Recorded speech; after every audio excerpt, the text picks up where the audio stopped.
Enable Ireland supports children with disabilities all over Ireland, just like me. Support children like Kyle by popping your pre-loved clothes, accessories and homeware in a bag and donating it at any TK Maxx. Each bag could raise up to €20 for Enable Ireland. Give up clothes for good at TK Maxx. And take action for children with disabilities.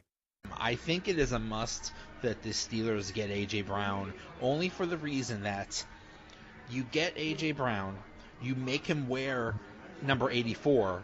That way everybody with the Antonio Brown jerseys will not have to do anything. That would work out for you guys, wouldn't it? It's perfect. It's perfect. I'm thinking of the fans.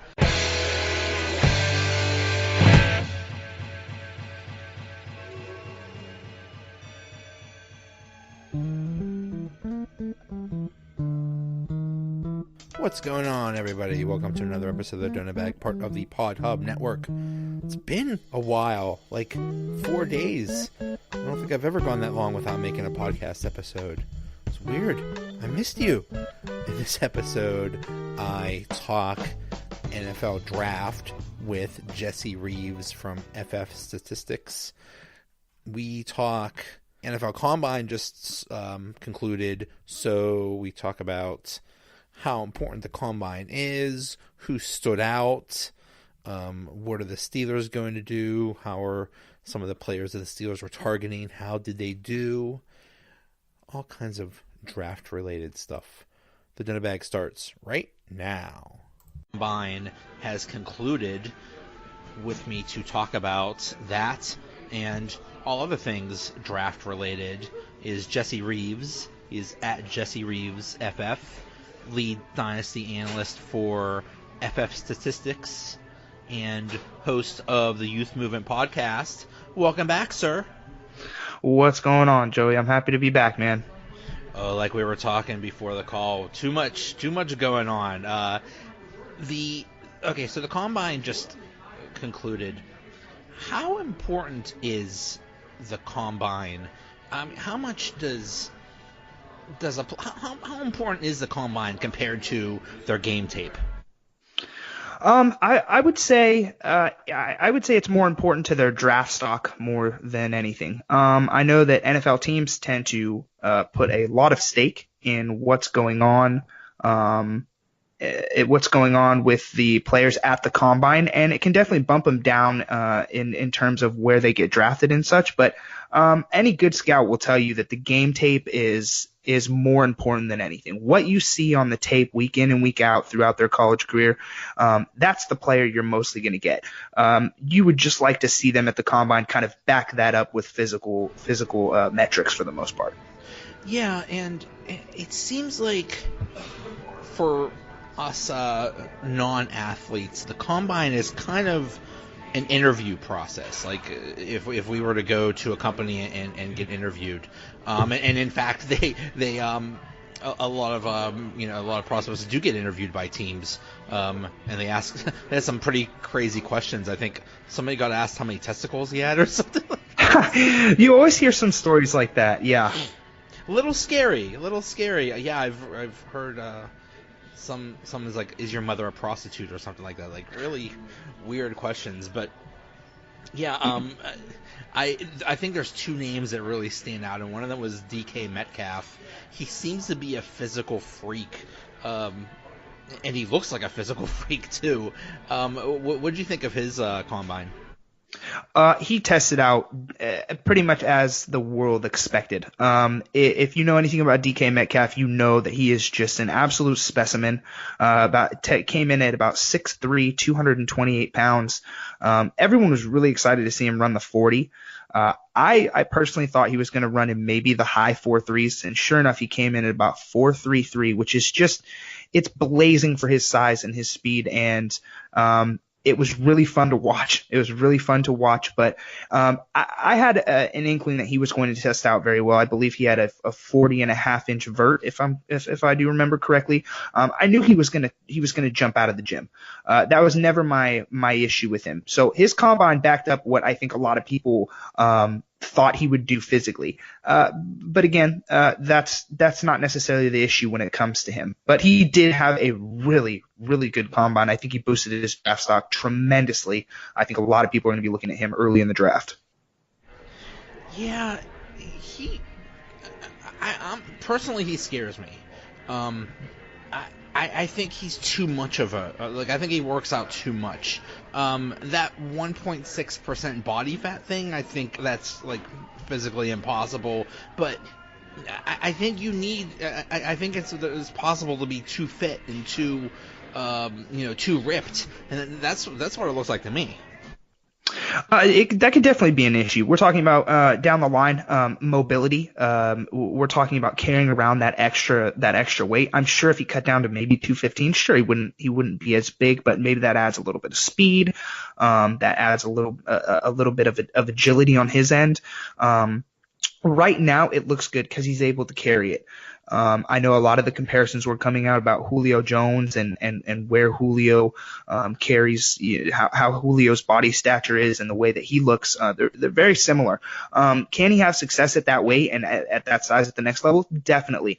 But it lends itself to a more vertical threat when you're looking at what type of receiver he is. What can he do physically? He's very fast. But he's not going to be the type of guy, I believe, that is going to be shifty all the time and be able to he should be able to separate fine at the next level, which is something I think that a lot of people didn't think he would necessarily be able to do. On his game tape he does, but what I'm getting at is his tape doesn't look like it hinders him too much. But at the next level we don't know yet. Can he cut it down a little bit? Yeah, I think he can, but we'll see. Do you think he moved up a lot, or just basically solidified where he was going to go in the draft? I think for anybody that maybe double counts his athletic ability, and by what I mean by double counting is if you already expected him to come in and test well, and then he tests well, and then you over exaggerate even more, knowing he was going to test well, that's what we call double counting. So I think people that are double counting might have moved him up substantially, but I think that anybody that knew what he was capable of and knew that he was going to do this, I think he either sits at where you had him or maybe is bumped up a little bit. The public is largely divided when it comes to him. You either really like DK Metcalf or you really don't like him. So maybe this kind of evens the field a little bit and puts him kind of solidifies where you have him would be my take. Yeah, I saw one latest mock draft him going 9 to the Bills. So that's very interesting. Speaking of the top of the draft, the big question is, what are the Cardinals going to do? Are they going to get Bosa, or are they going to get Murray? What do you think they should do?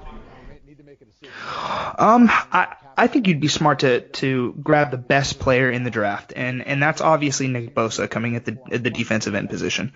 I think him and Chandler Jones, I think they can just be an absolute force.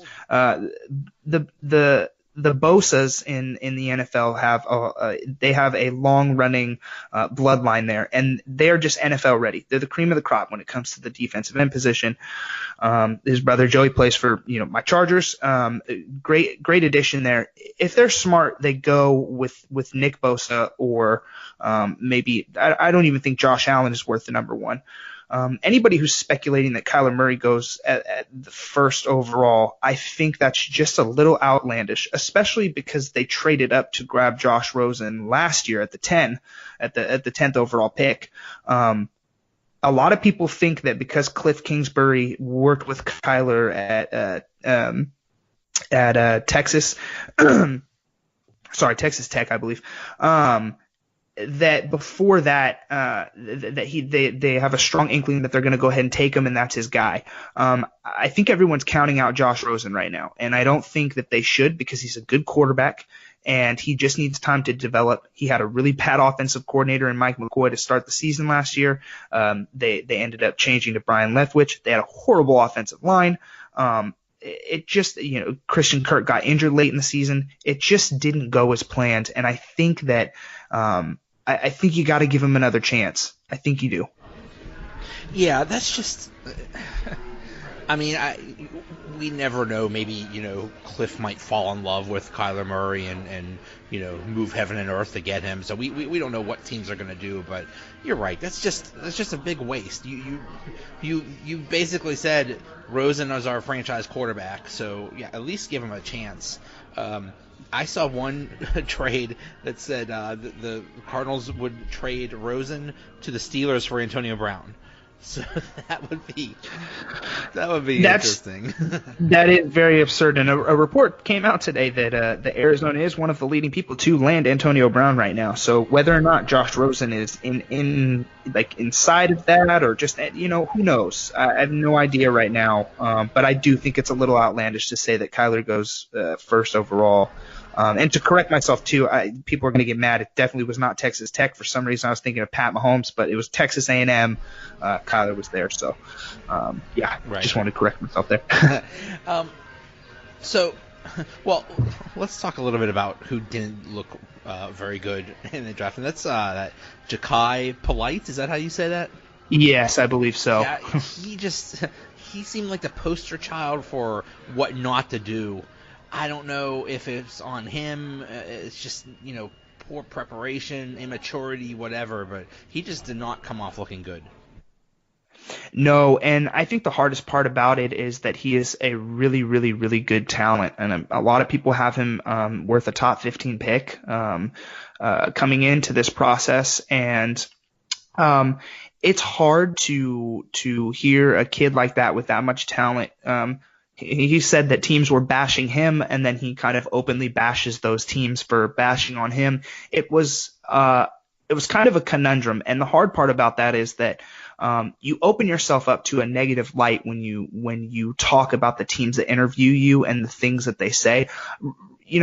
Regardless, I respect him because he said how he felt, but regardless of how you felt, these teams place a value on you that they get to push that. They push the agenda of what value they put on you.